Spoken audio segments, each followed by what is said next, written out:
우리 같이 기도함으로 수요예배 시작하겠습니다. 하나님 아버지 감사합니다. 주중에 바쁜 생활들을 멈추고 이 시간 주님을 기억하기 위해 이 자리에 섰습니다.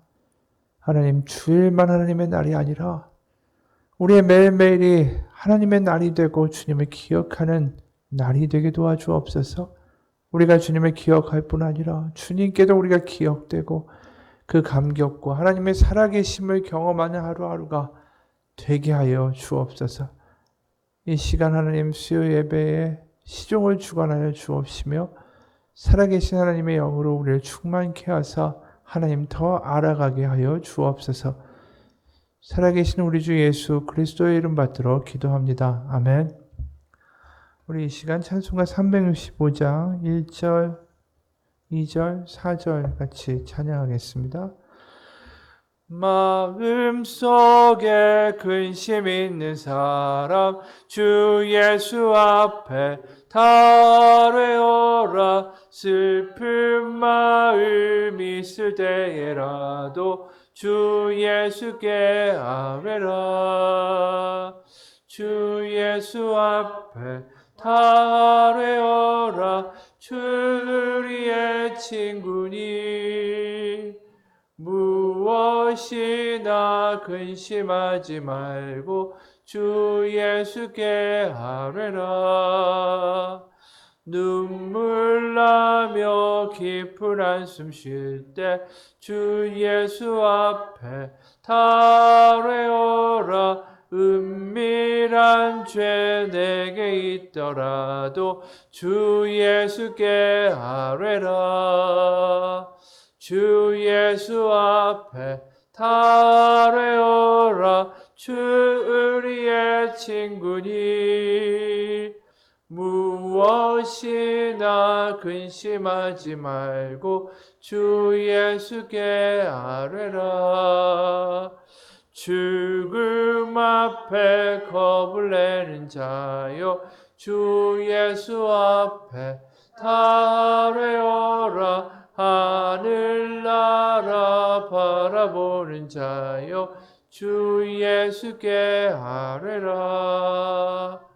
주 예수 앞에 달래어라. 주 우리의 친구니 무엇이나 근심하지 말고 주 예수께 아뢰라.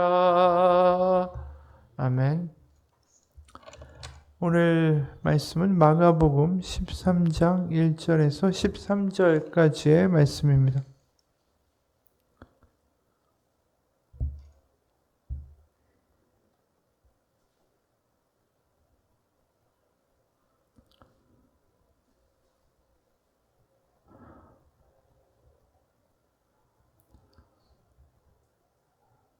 (13장 1절에서 13절까지) 말씀 봉독합니다. 예수께서 성전에서 나아가실 때에 제자 중 하나가 이르되 선생님이여 보소서 이 돌들이 어떠하며 이 건물들이 어떠하나이까. 예수께서 이르시되 네가 이 큰 건물들을 보느냐.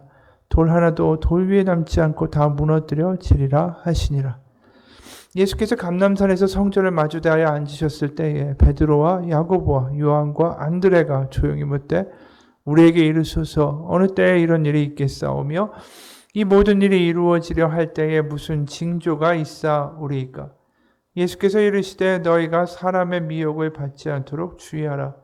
많은 사람이 내 이름으로 와서 이르되 내가 그라하여 많은 사람을 미혹하리라. 난리와 난리의 소문을 들을 때에 두려워하지 말라. 이런 일이 있어야 하되 아직 끝은 아니니라. 민족이 민족을 나라가 나라를 대적하여 일어나겠고 곳곳에 지진이 있으며 기근이 있으리니 이는 재난의 시작이니라. 너희는 스스로 조심하라. 사람들이 너희를 공회에 넘겨주겠고 너희를 회당에서 매질하겠으며 나로 말미암아 너희가 권력자들과 임금들 앞에 서리니 이는 그들에게 증거가 되려 함이라. 또 복음이 먼저 만국에 전파되어야 할 것이니라. 사람들이 너희를 끌어다가 넘겨줄 때에 무슨 말을 할까 미리 염려하지 말고 무엇인지 그때에 너희에게 주시는 그 말을 하라. 말하는 이는 너희가 아니요 성령이시니라. 형제가 형제를 아버지가 자식을 죽는 데에 내주며 자식들이 부모를 대적하여 죽게 하리라. 또 너희가 내 이름으로 말미암아 모든 사람에게 미움을 받을 것이나 끝까지 견디는 자는 구원을 받으리라. 아멘. 예, 오늘의 말씀이 굉장히 어두운 말씀이기도 하고 또 이 성전에 관련된 여러 가지 복합적인 배경이 들어있는 본문이기도 합니다. 이 시작 자체가 이제 성전에서 나오시면서 제자들이 그 성전의 위용에 대해서 감탄하고 그 대단한 건물의 규모에 대해서 이제 휘둥그레져서 이런 말을 하는 거죠. 제자 중 하나가 이르되 선생님이여 보소서 이 돌들이 어떠하며 이 건물들이 어떠하나이까. 그 규모가 엄청났고 대리석으로 먼 데서 보아도 번쩍번쩍 흰색으로 위용을 자라는 이 건물은 그 당시 건축사에서 보면 엄청난 크기의 웅장함의 건물이었어요. 성전의 큰 돌이 그 당시 역사가 요세푸스라는 사람이 기록한 바에 따르면은 큰 돌 하나가 21m 같대요, 가로가. 그러니까 지금 발견된 돌이 그만한 돌이 없는데도 불구하고 발견된 것 중에 가장 큰 게 12m래요. 12m. 돌 하나가 여기부터 끝까지. 그러니까 저희 성전 이건 뭐 가로 아마 여기부터 저 끝까지 해야지 될 것 같아요. 그 정도면 훨씬 더 넘을 것 같은데 하여튼 그런 돌이 하나가 500톤이 넘는 돌로 만들었으니까 그 규모가 얼마나 어마어마했을까라는 거죠. 그렇게 압도당하고 있는데 그러다 보니까 보소서라고 이제 이야기까지 하고 있는데 예수님이 거기에 대해서 뭐라고 얘기하시냐면 2절에 네가 이 큰 건물들을 보느냐 돌 하나도 돌 위에 남지 않고 다 무너뜨려지리라 라고 말씀하시는 거예요. 이 일이 실제로 일어났죠.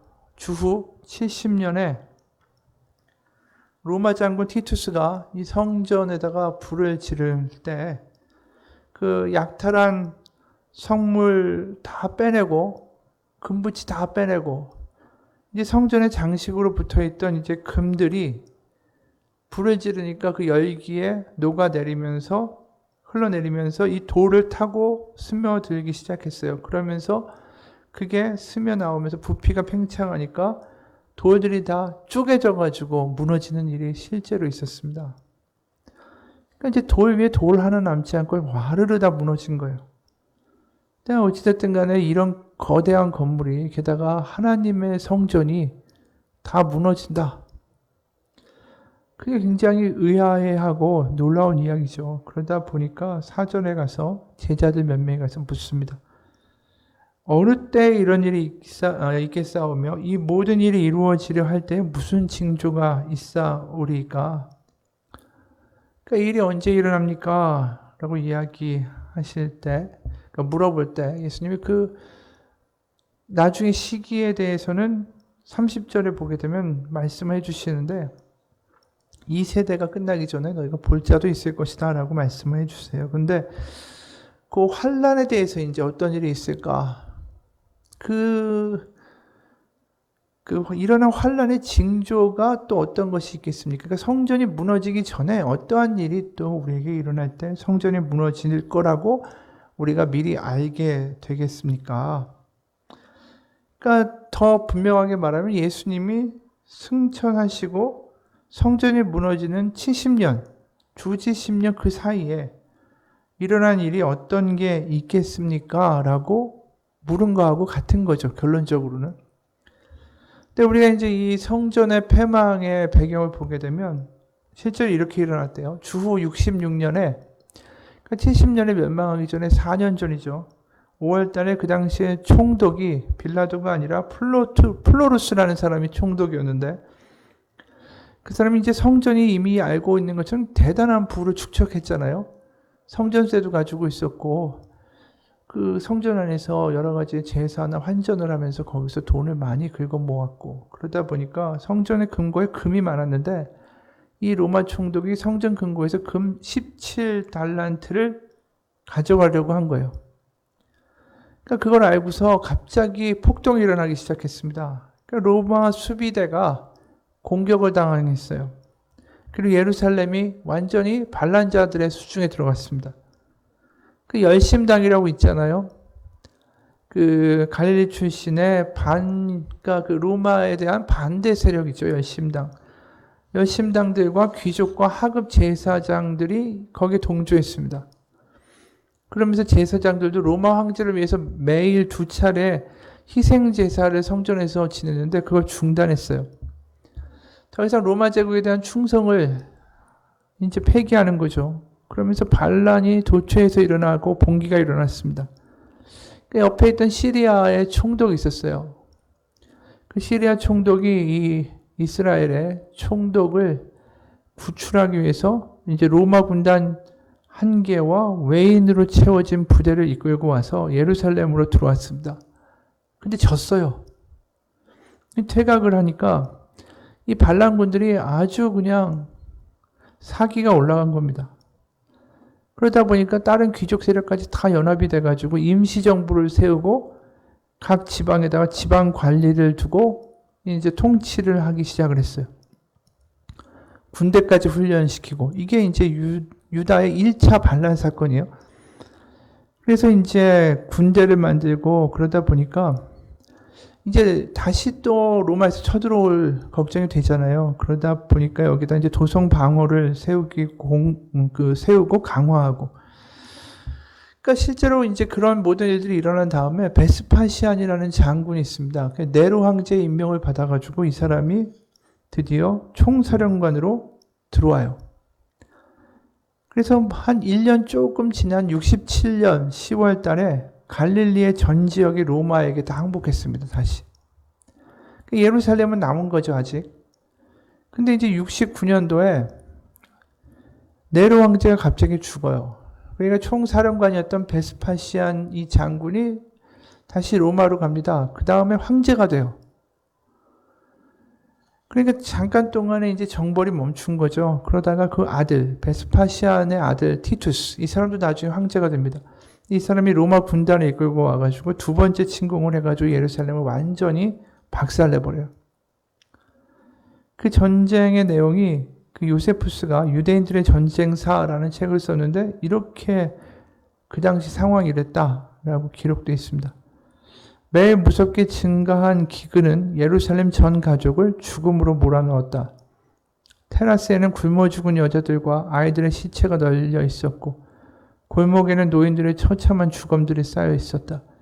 영양실조로 퉁퉁 부은 아이들과 젊은이들은 길바닥에 쓰러져 움직이지 못할 때까지 거리를 헤매었다. 사람들은 사랑하는 혈육의 시체를 보고도 눈물을 흘리거나 통곡할 줄 몰랐다.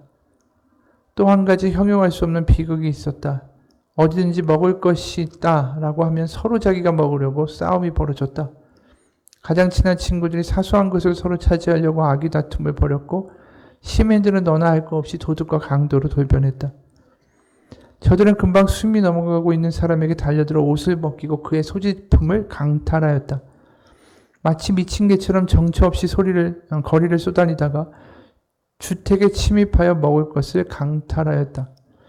사람들은 너무나 배가 고팠기 때문에 배고픔을 참을 수 없어 손에 잡히는 것은 무엇이든지 입에 넣어야만 했다.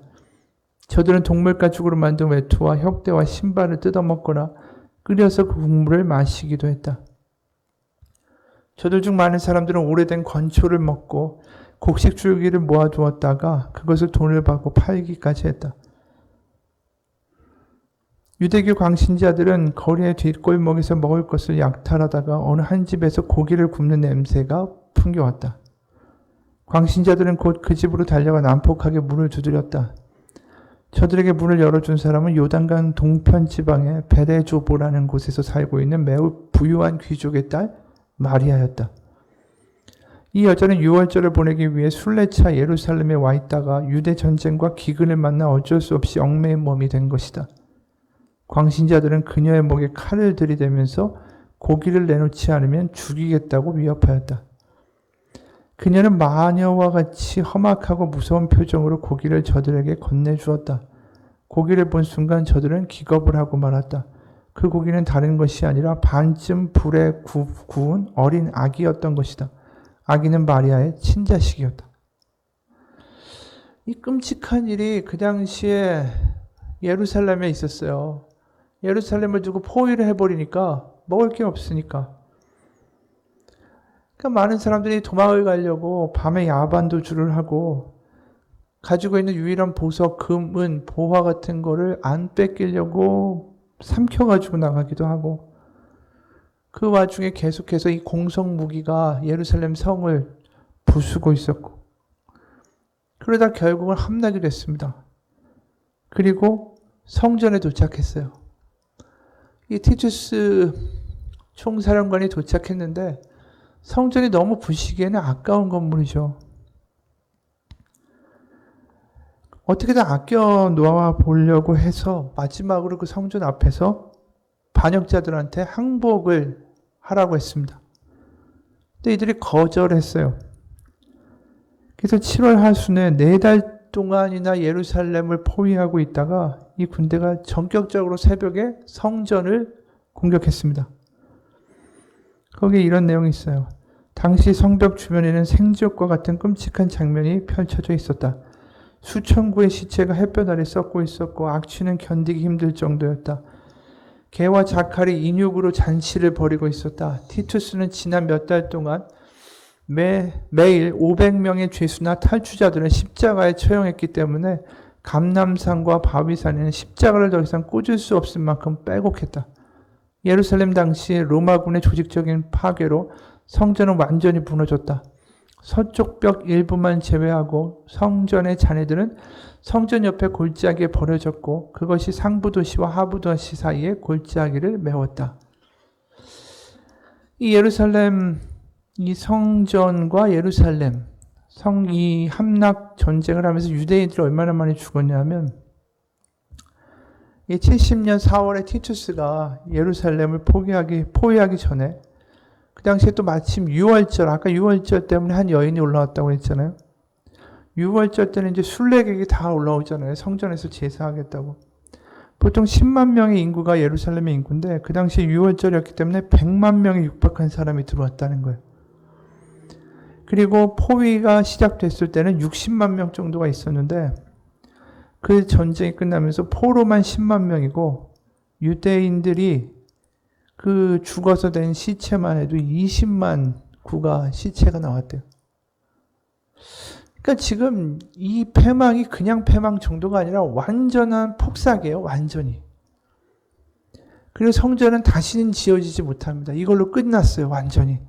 그리고 이스라엘 역사에는 더 이상 성전이 없고 제사도 없고 그리고 두 번째 유대 반란 전쟁이 일어나고 그 후에 시간이 좀 흘러서 결국은 예루살렘도 아랍에 이슬람에게 정복당하고 그러면서 그 민족이 다 흩어져 버린 거잖아요. 나라가 다 사라져 버리고. 그러니까 앞으로 새로운 일이 시작되는 그 일의 치발점이 된 게 어떻게 보면 성전의 붕괴였어요. 그럼 이 성전이 붕괴되는 주후 70년 그때까지 예수님이 이제 승천하시고 나서 기간이 꽤 되잖아요. 그럼 그 사이에 어떤 징조가 있겠는가? 그게 이제 5절부터 이하에 예수님이 말씀하시는 거예요. 뭐냐면 6절에 보면 많은 사람이 내 이름으로 와서 이르되 내가 그라하여 많은 사람을 미혹하리라. 이제 내가 그다라는 게 영어로 말하면 I am he예요. 내가 그다라고 하지만 이걸 헬라어로 말하면 에고 에이미고 이것이 이 구약에서 말하는 여호와라는 뜻이에요. 여호와는 I am who I am. 나는 나다라는 뜻이에요. 그러니까 이 여호와라는 이 우리가 하나님의 이름을 부르는 그 호칭 자체가 출애굽기 3장 14절에 나오는 말씀을 가지고 유래한 겁니다. 하나님이 모세에게 이르시되 나는 스스로 있는 자니라. 그러니까 이제 모세가 사람들에게 가서 뭐라고 이 만난 신의 이름을 이야기할까요? 그랬더니 하나님이 나는 스스로 있는 자니라 라고 말씀하셨어요. 나는 스스로 있는 자다. 이게 여호와라는 뜻이에요. 히브리어로. 그게 헬라어로 가서 에고 에임이에요. 근데 지금 오늘 나와 있는 것이 뭐냐 하면 많은 사람이 내 이름으로 와서 내가 그다. 이게 뭐냐면 내가 메시아다. 이렇게 얘기한다라는 거예요. 그런 사람들이 많이 나올 것이다. 그리고 난리와 난리의 소문이 많을 것이다. 두려워하지 말라. 이게 뭐냐 하면 반란이나 이런 것들이 계속 일어날 거라는 거예요. 소요 사태가 일어나고 그러면서 어떤 바람이 있었습니까? 예수님에게. 로마를 물리치고 유대 왕국의 영광을 회복할 기대가 있었잖아요. 그거에 맞는 메시아라고 하는 존재들이 계속해서 나오게 될 거다라는 거예요. 그리고 실제로 그런 일이 있고 그러다가 결국은 성전이 붕괴되는 일까지 발생하게 되는 거죠. 그러면서 이제 8절에 이런 말씀하세요. 민족이 민족을, 나라가 나라를 대적하여 일어나겠고 곳곳에 지진이 있으며 기근이 있으리니 이는 재난의 시작이니. 이제 재난이 시작된다고 또 말씀하세요. 그러면서 이 한 8절 이후에는 실제적으로 제자들에 대한 미래와 당부가 나옵니다. 9절 보면 너희는 스스로 조심하라. 사람들이 너희를 공회에 넘겨주겠고 너희를 회당에서 매질하겠으며 나로 말미암아 너희가 권력자들과 임금들 앞에 서리니 이는 그들에게 증거가 되려 함이라. 또 복음이 먼저 만국에 전파되어야 할 것이니라.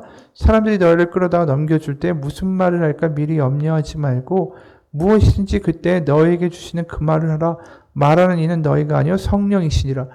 이 모든 내용들이 어디에 이루어지죠? 사도행전에 그대로 나타나요. 결국 그들이 예수님이 쓴 것처럼 똑같이 공회 앞에 섰죠. 사람들에게 핍박을 받았죠. 또 임금 앞에 서고 매질당하고. 그걸 사도들이, 제자들이 다 당해요. 실제로. 그러니까 예수님이 당한 고난을 똑같이 겪게 되는 거죠. 그리고 그들이 어떻게 합니까? 성령으로 담대하여 그들이 모든 하나님이 가르쳐 주시는 말들과 연설들과 설교들을 하죠. 그게 사도행전의 내용이에요. 그럼 모든 일들이 일어날 건데 이제 13절에 보면 또 너희가 내 이름으로 말미암아 모든 사람 미움을 받을 것이나 끝까지 견디는 자는 구원을 받으리라. 실제로 이제 베드로와 바울이 순교를 했죠. 그리고 사도들 중에 많은 사람들이 죽습니다. 게다가 초기 교회들도 많은 핍박을 받아요. 아까 이야기했듯이 네로 황제가 있었죠. 그 다음에 베스파시안이 들어오고 티투스라는 황제가 들어오니까 네로 황제 때 얼마나 많은 사람들을 죽였어요. 순교한 사람들이 초기 교회에 너무나도 많았어요. 그러니까 이런 내용들이 미리 예수님의 입에서 지금 예언이 되고 있는 거죠. 근데 이제 여기서 우리가 눈에 띄게 주목해야 할 단어가 하나 있어요. 그게 어디냐면 8절에 나와 있는 말씀이에요. 8절 한번 같이 읽어볼까요? 8절. 민족이 민족을, 나라가 나라를 대적하여 일어나겠고 곳곳에 지진이 있으며 기근이 있으니 이는 재난의 시작이니. 여기 이제 재난이라는 단어가 그냥 넘어가기에는 굉장히 의미심장한 단어가 쓰여 있어요. 우디논이라는 헬라어가 쓰여 있는데 이것은 출산하는 해산통, 고통을 나타냅니다. 산고라고 하죠. 산고. 바로 고난을 표현할 때 이 고난의 시작이 뭐냐면 해산하는 수고, 해산하는 고통의 시작이다라는 거예요. 그런데 우리가 가만히 생각해보면 뭐냐면 해산의 고통은 그냥 그 고통 자체가 목적인 고통이 아니죠. 그러니까 이 사람이 힘들게 만들기 위해서 주는 고통, 그 고통의 자체의 목적이 있는 게 아니라 아기를 낳는 고통은 결국 아기를 얻기 위한 고통인 거예요. 그러니까 결국 여기 나와 있는 재난이라는 것은 이 고난의 시작이 결국 새로운 시작을 갖고 올 거라는 거예요. 그러니까 또 다른 하나님의 일을 이루기 위한 하나의 과정이 되는 거죠. 그러니까 로마로 인해 성전이 무너지고 여러 가지의 고난과 환난이 있겠지만 그것이 또 다른 일을 이루고자 하는 하나님의 계획 안에서 이루어지는 것이다. 이 징조와 환난은 새로운 시작의 신호다라고 말씀하는 겁니다. 그러니까 다시 말하면 이 모든 환난이 결국 주님의 손 안에 있고 하나님의 통제 안에 있고 하나님이 모르시는 것이 아니라 하나님의 의도하신 모든 계획과 그 일정 가운데 일어나고 있다. 그래서 뭐라고 하냐면 끝까지 견디면 구원을 받으리라. 견디면 된다라는 거예요. 그러니까 실제로 우리가 성경을 보게 되면 이 아이를 낳는 고통에 대해서 말씀하시는 대목이 나와요. 미가서 4장 8절부터 13절까지 한번 같이 보겠습니다.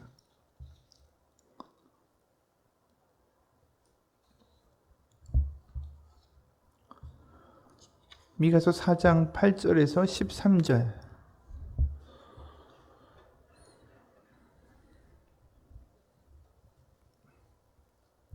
이렇게 말씀이 나옵니다. 너 양떼의 망대요 딸 시온의 산이요 이전 걷는 곳 딸 예루살렘의 나라가 내게로 돌아오리라. 이제 내가 어찌하여 부르짖느냐? 너희 중에 왕이 없어졌고 내 모사가 죽었으므로 내가 해산하는 여인처럼 고통함이냐?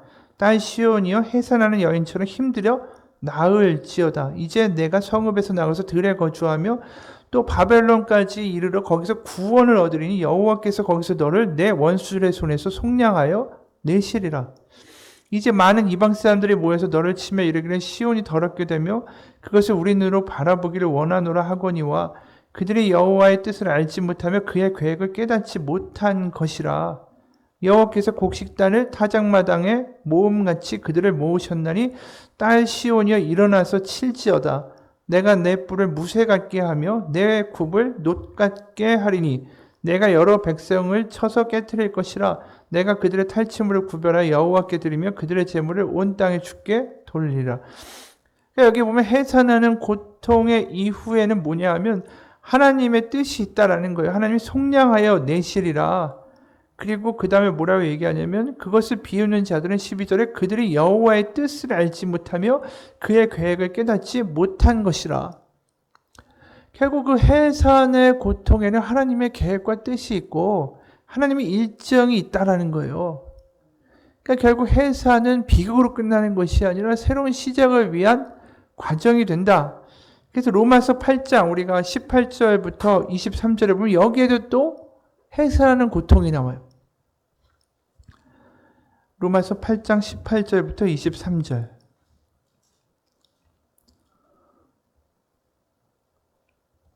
로마서 8장 18절에서 23절입니다.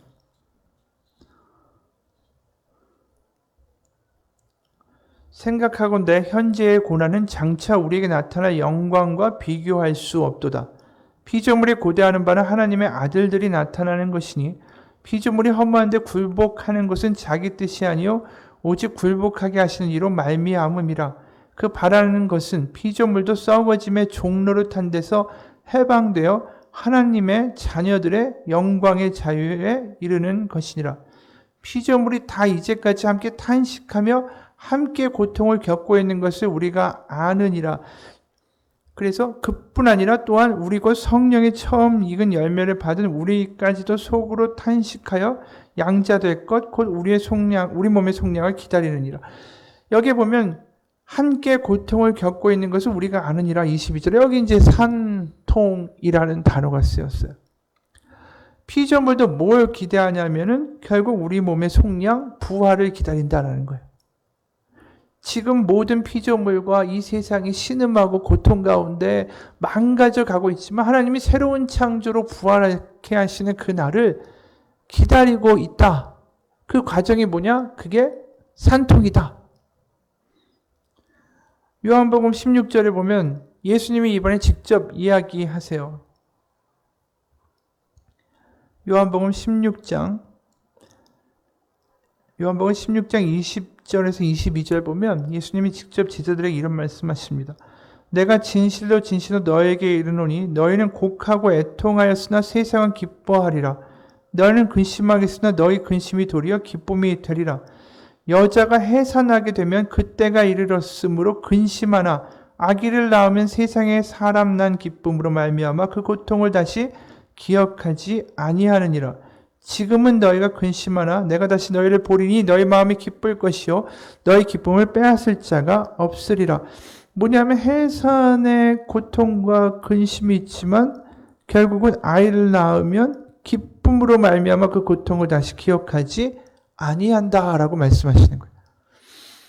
그러니까 결국 우리의 삶에 나타나는 이런 재난과 그 여러 가지의 환경의 불확실성, 또 지금 나타나는 코로나 바이러스의 문제들, 이것들을 우리가 어떤 면에서 보면 하나님이 내리신 벌이다.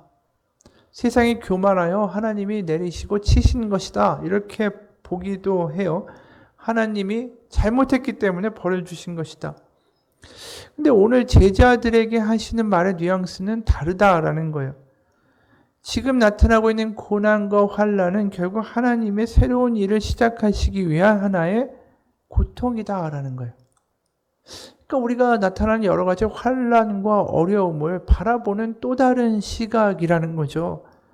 우리 앞에 일어나는 어떤 이런 패망과 어떤 재난과 어려움들이 이게 우리를 실패나 좌절이나 이제 망함으로 우리를 끝내버리고자 하는 하나님의 계획이 아니시다라는 겁니다. 그러니까 예레미야 우리 29장 11절 보면 늘 말씀하지 않습니까? 나 여호와가 말하니라 너희를 향한 나의 생각을 내가 안 하니 재앙이 아니라 곧 평안이요 너희 장래에 소망을 주려 하는 생각이라. 그리고 예수님도 늘 이런 얘기 하시잖아요. 너희를 내 안에서 평안을 누리게 하려 함이라. 세상에는 너희가 환난을 당하라 담대하라 내가 세상을 이기었노라. 그러니까 우리의 삶 가운데에 어떤 부딪히는 문제들, 그 문제들을 우리가 어떻게 인식하고 받아들이는가. 오늘 이 예수님이 말씀하시는 이 13장의 말씀의 핵심은 그거라는 거죠.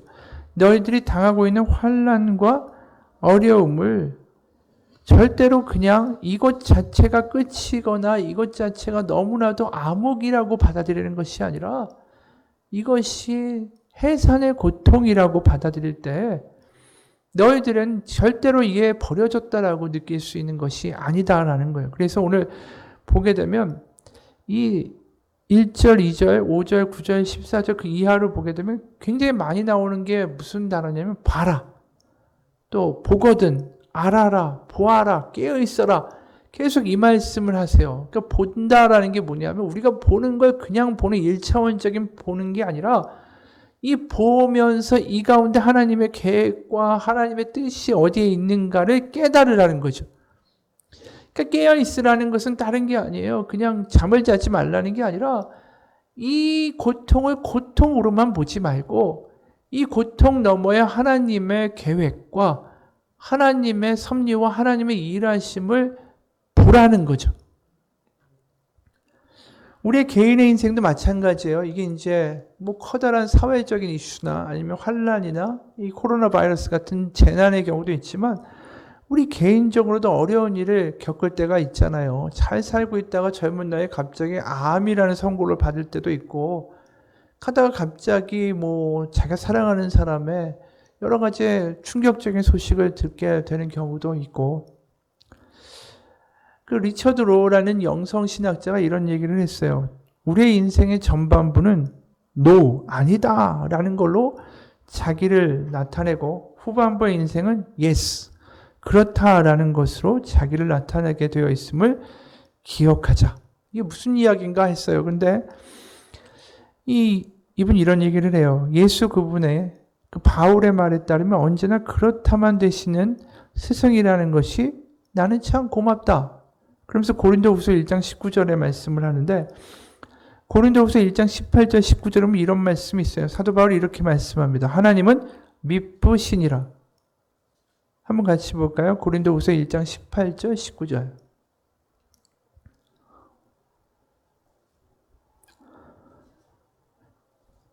하나님은 미쁘시니라. 우리가 너희에게 한 말은 예하고 아니라 함이 없노라. 우리 곧 나와 실로아노와 디모데로 말미암아 너희 가운데 전파된 하나님의 아들 예수 그리스도를 예하고 아니라 함이 되지 아니하셨으니 그에게는 예만 되었느니라. 이게 뭘 얘기하냐면 맨 처음에 우리의 삶에서 내가 가타부터 좋고 나쁨을 다 가린다라는 거예요. 이건 좋고 이건 나빠요. 이건 저한테는 좋은데요. 이건 아닌 것 같아요. 그런데 나이가 들면 들수록 알게 되는 거 하나님 안에서는 예만 있다라는 거예요. 우리가 어릴 때는 좋고 나쁨에 대해서 내 스스로 판단하고 내가 기준으로 삼는 것이 많지만 우리가 신앙의 경륜에 이르고 나이가 가면 갈수록 하나님 안에서는 예만 된다. 그게 오늘 사실은 우리가 읽은 마가복음 13장의 말씀하고도 일맥상통하는 거죠. 삶에 부딪히는 파도 가운데에 그때 하나님의 섭리와 하나님의 계획과 하나님의 통제를 인정하는 것, 새로운 시작을 하나님께서 하실 것을 믿는 것, 그렇기 때문에 예라고 항상 예가 되었느니라 라는 말을 하게 된다라는 거죠. 그러면서 이제 리처드 로라는 이분이 또 얘기해요. 내가 보기에 고통은 우리의 그러한 필요와 욕망과 정체성에 대하여 마음을 열게 하는 것이다. 사람과 고통은 머리 공간에 가슴 공간을 어느 쪽이든 먼저 간에 열고서 깊고 넓은 하나님과의 친교로 들어가게 하는 현관이다. 위대한 영적 스승들은 사랑과 고통으로 우리를 곧장 안내한다. 그리로 가지 않고서는 아무도 인생의 본질을 알 수 없다. 머리로 궁리해서 알려고 하지만 생각만으로 결코 알 수 없는 것이 인생이다. 당신은 마음을 다하고 목숨을 다하고 정신을 다하고 힘을 다해서 주님을 사랑해야 된다. 사랑이 바로 뭐냐 하면 통제를 포기하는 것이다. 사랑은 자기 통제를 포기하기 때문에 고통으로 느껴질 수 있다. 이것도 굉장히 심오한 이야기죠. 우리가 하나님을 몸과 마음과 뜻을 내어 사랑하면 우리의 통제를 포기하는 거예요. 그럼 우리 통제를 포기하면 어떻게 되죠? 불안하거나 고통으로 갈 수도 있다. 그러나 하나님을 믿는다라는 것은 자기 통제를 포기하는 것이다. 그러니까 이게 항상 이해가 된다라는 거예요. 그러다 보니까. 아니요, 이건 아닌 것 같아요. 이거 제가 볼 때는 정말 아닌 것 같은데요. 그게 아니라 하나님 안에서는 그럼에도 불구하고 이해가 된다. 어느 목사님의 사모님이 암수술을 받게 됐대요. 목사님은 사모님의 손을 꼭 붙들고 수술실 앞까지 따라갔습니다. 사모님이 이제 수술실에 들어갔죠. 거기에는 이제 혼자 가야 되잖아요. 근데 이제 목사님은 대기실에서 대기하면서 기도를 하고 있었습니다. 근데 이제 주님이 물으시더래요. 너 힘드냐? 목사님이 즉각 뭐라고 대답했냐면 예, 힘듭니다, 주님. 그랬더니 주님이 또 물으시더래요. 너 괴롭냐? 그래서 즉시 대답했대. 예, 괴롭습니다. 그러자 또 물으시더랍니다. 그래서 너 불행하냐? 이 질문에는 즉각 대답을 하지 못했습니다. 잠잠히 생각해 보았습니다. 그리고 이렇게 대답했어요. 주님, 불행하지는 않아요. 그랬더니 또 물으시더라는 거죠. 그러면 너 행복하냐? 목사님은 즉각 대답하지 못했어요. 그리고 그 상황과 그 말씀을 정말 깊이 생각하게 됐습니다. 그리고 대답했습니다. 주님, 저는 행복합니다. 생각해 보니까 자신이 행복한 사람이더라는 거예요. 구원받았고 주님께서 함께 하시고 갑자기 죽은 것도 아니고 아내가 수술받는데 그 곁을 지킬 수 있으니까 그것도 행복한 사람이더라는 거예요.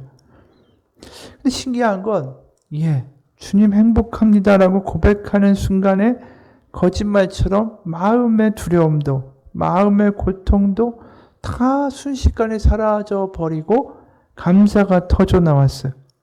그러면서 여호와께 감사하라. 그는 선하시며 그 인자하심이 영원하심이로다. 그 찬양이 입에서 흘러나오더라 라는 거예요. 그러니까 이게 우리가 이 순간의 과정으로 보면 아닌 것 같은데 그것을 넘어서는 하나님의 해산의 고통의 시기가 지나면 하나님 안에서 항상 기쁨의 때가 온다라는 거죠. 그래서 지금의 상황이 이해가 되는 거예요. 하나님을 믿기 때문에. A.W. 토저라는 굉장히 유명한 그 목사님이 있습니다. 이분이 들을 귀 있는 자는 들으라 라는 책을 썼는데 그 책에 이런 내용이 나와요. 처음에 심했을 때에는 그토록 뜨거웠던 수많은 사람들이 왜 나중에는 식어버려서 따분하고 판에 박힌 신앙생활을 이어가고 있는가? 왜 처음에 열정을 잃어버리고 정상이라고도 할 수 없는 영성의 죽은 평균 수준에 머물러 가는가? 주변 사람들에게서도 흔히 볼 수 있는 그렇고 그런 신앙생활을 그나마 이어가는 것이 이 세상에서 바랄 수 있는 최고 수준의 신앙생활이라고 생각하는 것은 무슨 이유 때문인가? 천상의 도성을 향한 여정의 첫걸음을 내딘 후에 몇 년이 지났을 때 오히려 더 작아지는 경향을 보여주는 것은 무슨 이유 때문인가? 물론 모든 교인들이 다 그렇다고 생각하는 것은 아니다. 하지만 일부라도 그런 교인들이 있다라는 사실은 이 하나님의 일을 생각하는 사람들의 마음을 심란하게 만들기에 충분하다. 또 누구라도 그런 교인들이 될 수 있기 때문에 우리는 기도하며 자신을 깊이 살펴야 할 것이다. 그런데 생각해 보면 이런 이유들 중에 이렇게 되는 까닭 중에 하나는 우리가 주님을 계속 바라보는 것보다 내 자신의 체험에 집착하는 것 때문일 수도 있다. 기쁨으로 가득 찬 회심을 체험한 후에 많은 이들이 주님을 계속 바라보는 것보다 자신의 체험에 집착하는 것은 아닐까? 만일 그렇다면 회심의 체험에서 맛본 신기함이 점점 사라질 때 기쁨과 열정도 역시 그들의 삶 밖으로 사라지고 말 것이다. 이런 사람들은 참된 그리스도인의 회심이 평안이나 안식이나 기쁨으로 향하지 않고 그리스도에게 향한다라는 것을 배워야 한다. 평안이나 안식이나 기쁨은 때가 되면 찾아오지만 그들이 모든 영적 기쁨의 원천이요 샘이신 그리스도에게서 시선을 떼면 다시 사라진다.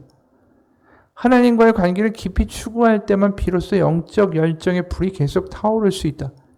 오직 그분만이 새로움과 신기함을 우리의 마음속에 계속 채워주실 수 있기 때문이다. 그분 안에서는 매 순간이 새롭고 그 무엇도 늙지 않는다. 이 이야기가 지금 우리가 얘기한 것과 좀 논외의 이야기처럼 느껴질 수 있지만 우리가 이런 함정에 많이 빠진다라는 거예요. 왜냐하면 우리 삶 가운데 하나님이 고난이나 어려움을 허락하실 때 그럴 때 우리가 뭘 느끼냐면 우리가 여태까지 믿고 있던 기쁨과 평강과 환희라는 믿음의 어떤 체험적 증상들이 날아가 버려요. 왜냐하면 고통스럽고 힘드니까. 그럴 때 우리가 뭘 얻게 되냐면 감정이 아니라 예수 그리스도라는 그 분께 집중하게 되는 믿음의 단계로 변화된다라는 거예요. 그러니까 여기 보면 종교적인 것들에는 실증을 느낄 수 있고 심지어 기도도 우리를 지치게 할 수 있지만 하나님은 그렇지 않으시다. 그분은 영원한 시간 속에서 날마다 그분의 영광의 새로운 면을 우리에게 보여주실 수 있다. 그리스도가 아닌 다른 것, 또 그리스도에게 덧붙여진 다른 것을 회심자에게 제공하는 사람은 그들의 믿음의 다른 박질이 쩔뚝거리나 단명하게 될 수 있다는 것을 명심해야 한다. 아무리 귀한 것이라도 그 신기함은 오래가지 못한다.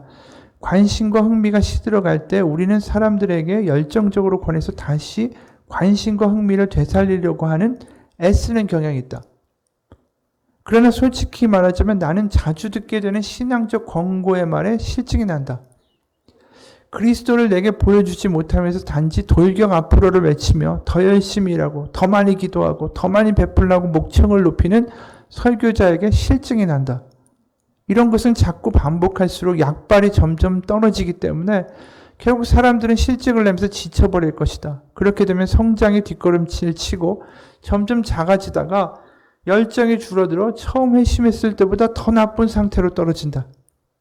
나는 지루하고 따분한 설교를 듣느라 고생스러웠던 적이 많았다. 하지만 설교자가 그리스도의 아름다움을 보여준다면 어떤 설교도 형편없지 않고 지루하지 않다. 그분의 얼굴을 보면 사랑과 열정으로 충만하게 되고 하나님에 대한 지식과 은혜를 더욱 사모하게 된다. 이 이야기는 뭐냐면 아무리 사탕 발린 이야기를 하고 아무리 으쌰으쌰하는 이야기 한다고 해도 이분한테 감동이 아니라는 거예요. 말을 잘 못하고 별다른 예화가 없고 단순하더라도 그냥 그리스도에 대한 그 이야기와 그리스도가 우리에게 하신 일과 그리스도의 살아계심을 이야기하는 그 설교는 복음의 이야기는 결코 지루하지 않다라는 거예요. 결국 우리 가운데 우리가 하나님을 믿으면서 어떤 평안하고 기쁨이 있고 환희가 있고 어떤 이런 감정적인 열매들만 따먹으려고 하는 신앙은 결국 어느 순간에서 넘어진다라는 거예요. 왜냐하면 하나님은 때로는 그것을 다 걷어가실 때가 있어요. 어려운 거 환난 가운데 다. 그러면 그걸 넘어설 때 우리는 그렇게 얘기하죠. 아닌 것 같다라고. 나 이러면 하나님 못 믿겠다고. 나 이런 거는 하나님 내가 생각한 믿음의 신앙생활이 아니라고. 그런데 그것을 넘어서는 해산의 고통의 수고의 시간이 지나가면 우리는 뭘 알게 되냐면 진짜 예수님이 하나님이 나의 기쁨이 되는 걸 알게 돼요. 그러니까 예수님 자체가 나의 기쁨이 될 수 있는 믿음의 단계로 우리를 바꿔가시는 거예요. 예수님 때문에 주어지는 결과물과 선물을 기뻐하는 자가 아니라 예수님이 우리에게 주어지시는 문제 해결과 기쁨과 어떤 위로 차원에서의 하나님을 믿는 게 아니라 그냥 하나님 그 자체를 기뻐할 수 있고 하나님의 복음을 기뻐하게 되고 예수님이 우리 가운데 하신 그 일 자체의 기쁨과 감사로 갈 수 있을 때 우리의 신앙은 예라고 말하는 신앙이 된다는 거예요. 아까 그 목사님도 사모님이 병실에서 수술하러 갔을 때 만약에 열매만 본다면 기쁘냐? 안 기쁘죠. 그 다음에 너 뭐 행복하냐? 그 이야기에 대해서 과연 우리의 감정만 따진다고 그러면 어떻게 거기서 주저앉아 버리죠. 떠나버리죠. 그런데 그게 예수님과 하나님에 대한 믿음으로 가면 갈수록 우리는 결국 하나님 자체의 신실함에 대한 믿음으로 갈수록 우리의 감정이 아니라 정말 진정한 기쁨의 원천이신 하나님과 예수님을 만나게 된다는 거예요. 이야기가 좀 어려울 수 있는데 해산의 고통은 간단하게 말하면 하나님이 주시는 또 다른 기쁨의 시작을 위한 과정이라는 겁니다.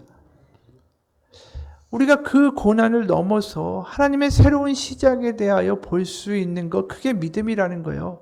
그리고 우리의 고난을 넘어선 하나님의 새로운 시작을 우리가 볼 수 있는 것은 지금 현재의 감정을 믿는 게 아니라 지금 바로 바라는 문제 해결을 믿는 게 아니라 하나님의 신실하심과 하나님이 어떤 분인가를 믿는 거죠.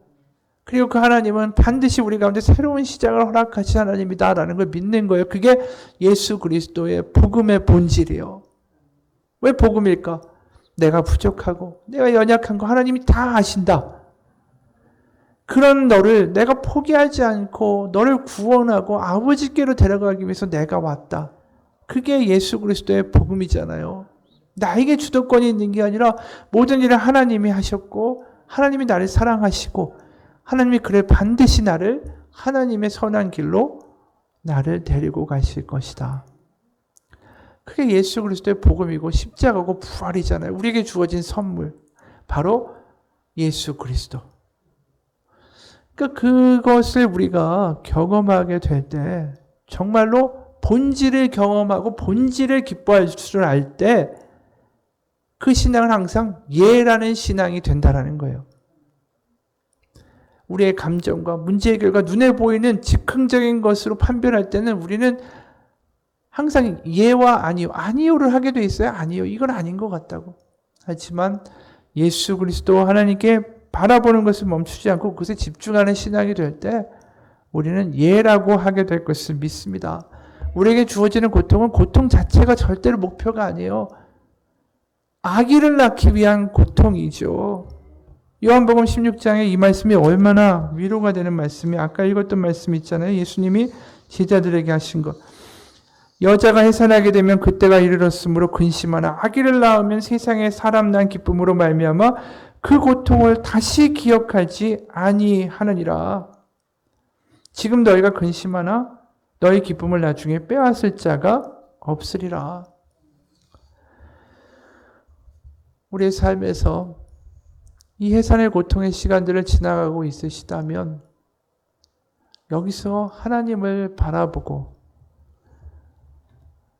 하나님이 이루실 우리의 삶에서의 기쁨을 기대하시고 감사하고 살아가다 보면 그곳에 하나님의 위로가 하나님의 성령의 역사가 우리 가운데 반드시 있을 거라고 믿습니다.